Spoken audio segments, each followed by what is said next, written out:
You need to have these days. You need to have this time of grinding with the guys, being around them all day, every day. You start to create that chemistry and that standard of how we're going to do things. And this year it's ramped up even more, especially on the offensive side of the ball. And man, it feels good to have the leaders out there, all feeling the same thing. Trav, I talk to a lot of guys in pro sports, and they tell me when they get to the league, they want to do three things: win a championship, take care of their family, and stay healthy. You've been fortunate enough to do all three. What motivates you to still come out here and still want to play football? I still got a lot of love for this game. I still think I can go out and play at a high level, and I want to go out there and prove myself that I can play at a better level than I did last year. And I think that's probably the biggest thing for me is making sure that I'm accountable for the guys in this room and every single play that I'm out there. That's what motivates you to change from year one to 14. I mean, year one I was just trying to make the team, I guess. So I think this year, not only making the team, but trying to figure out how I can bring guys along with me and show them how to play championship football. I think that's a big thing. And then be able to just enjoy these moments with the guys that I've built this culture with, and Coach Reed and guys like Pat and Chris Jones and George and everybody. So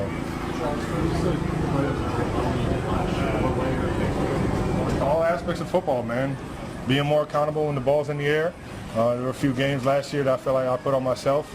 In the blocking world, being able to get my guys so we can spring guys for bigger gains. And then on top of that, just being a better leader, and when we get stuck with adversity hitting, who's going to be able to, who's going to want you in that foxhole with you? And that's one of those things that I want to be one of those guys that everybody counts on to be there and get us out of that foxhole. The fact that we didn't make the playoffs, I moved on pretty quick. But I think once we get back into OTAs and right now, I think everybody feels everything's got to get turned up a little bit, and that's what you're seeing right now. All of a sudden, this is Patrick's 10th season, and I just wonder if you might recall some of your first interactions with him, and maybe just the arc of your relationship with him since then.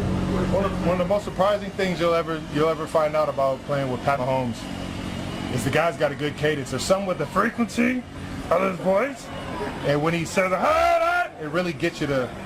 So everybody just got to mentally, when you're tired, you really got to lock in because that frequency can get you to jump no matter what. It's a good cadence. Everybody knows I love that guy. That's a brother to me.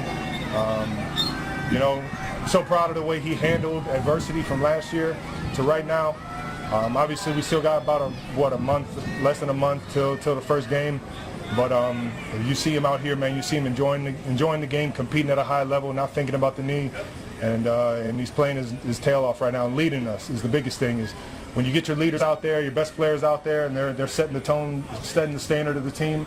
As long as 1-5's out there doing that, man, we're going to be a good football team. And obviously he's grown in so many ways, but do you see some parts of him that you value because he's still the same guy?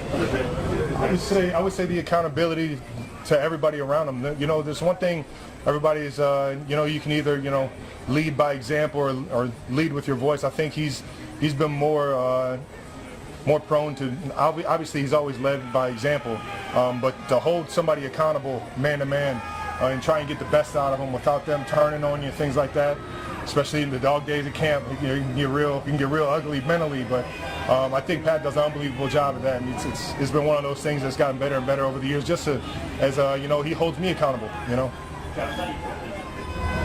Feeling ready to rock and roll. I mean, third day in camp for, I think, 9-day in pads, third day in pads this week. Body feels good. I was able to finish in a strong way, and just trying to make sure I set that example for the guys around me to know that, this is the standard. What are your impressions of Ken Walker? Woo! Ken Walker's going to be a hell of a ball player for us, if you didn't know that already. He was, he's got every trait you could possibly want at the running back position. And on top of that, his mentality, how smart he is, his physicality, his aggression, and how he runs with the football and just plays the game. I can't say enough about him as a teammate. We got an absolute superstar on and off the field at 9. Travis, you're back, and we talked to you about that earlier, but now gone through some camp with him. What has he brought being back here with you guys, especially for the guys who haven't been around him?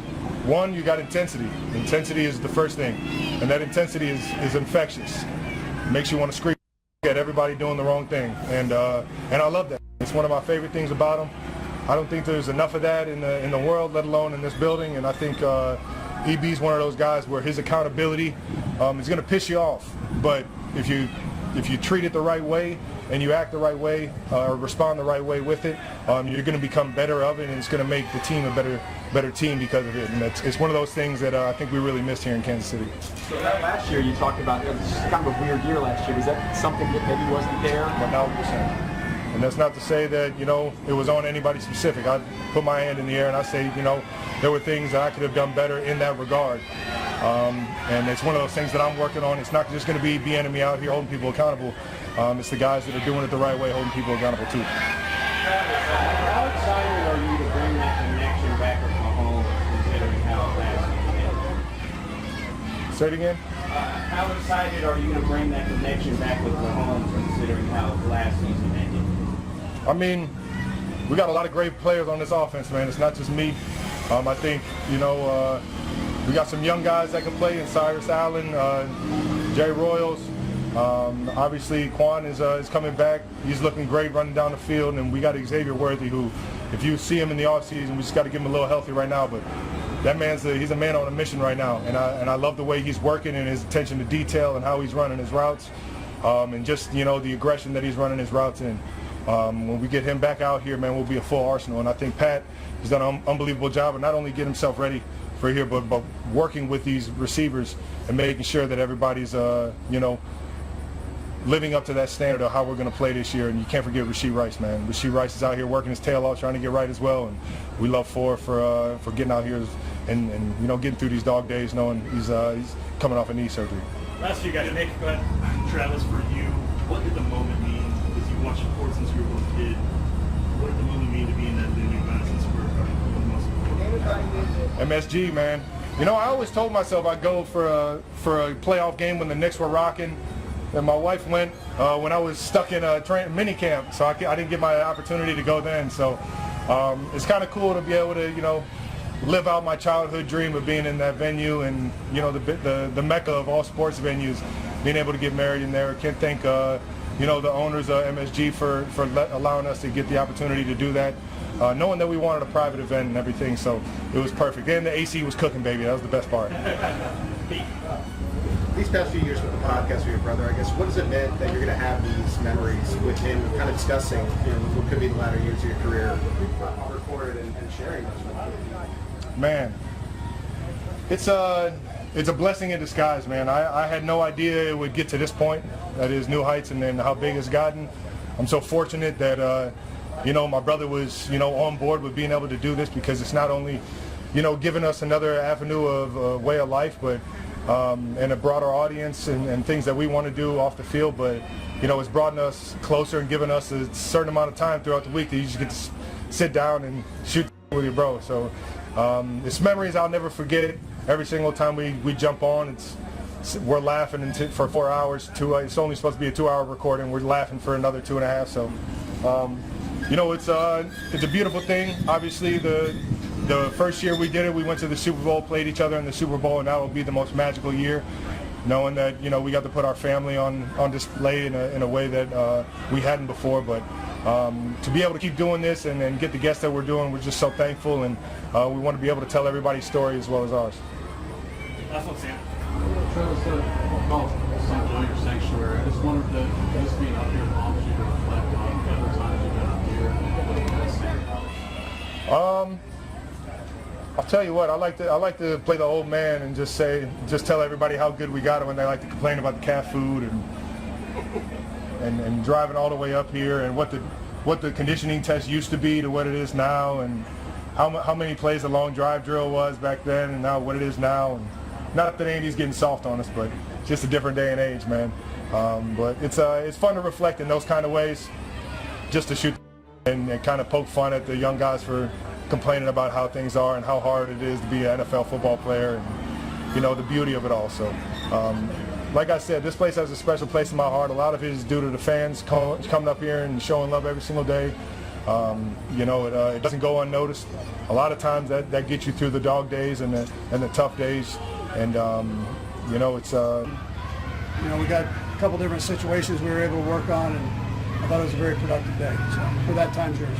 Coach, on Cyrus, we saw him come out. He was out early, and then he kind of went off. Is that part of the plan? Just kind of ease him back in. Yeah, he did a good job when he was out there. So that was positive. When you see a guy who's young like him, who wants to be out there, what's he been like in the meetings and all that stuff, leading up to finally getting back out there? Yeah, no, he's at all the meetings. He's focused in, wants to get out there, doesn't want to miss. None of these guys want to miss.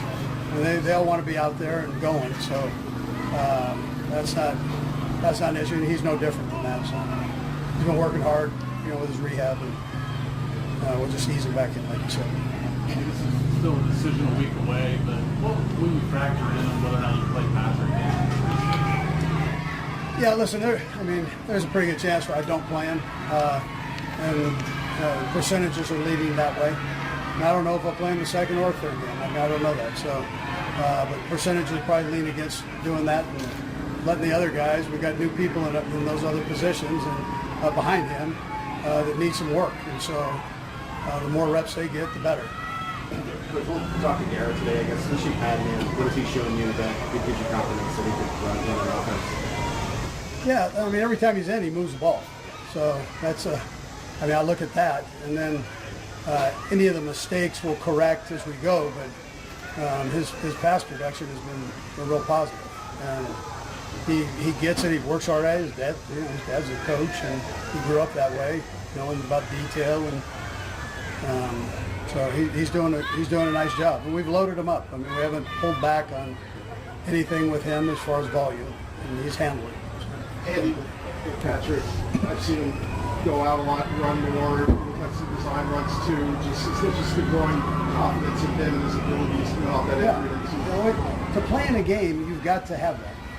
Right? You have to have escapability, or you can't be in there. You know, you just can't play that position and be a target. You've got to have some mobility back there.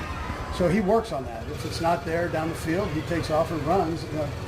And every time he does it, it builds a little bit more confidence in it, and you know, the leg and all that bit. So, but that's an important part of it. Go ahead. Benson moved in and played some guard. I know you haven't looked at everything, but what do you think first blush? Yeah, you know what? I thought he did okay. There were a couple hiccups in there. Things move a little faster when you're inside there. Everything jumps on you quickly. And so when you go against Spags, you're going to get a lot of different flavors. And you got to be able to make those decisions like right now in an area that's faster than the tackle position. So, but I thought he held his own physically for sure. And then there are a couple things he's got to pick up from there. You always said you enjoy teaching the most. In this group, what have you gotten the most enjoyment out of teaching this group with their particular skills? Yeah, they want to learn. You know, the best part about teaching is that the student listens. You know, if you have a classroom that you're preaching to and their mind's somewhere else, that's no fun. So these guys want to get better, and everything you tell them, they're receptive to, and they'll try it. And then that's kind of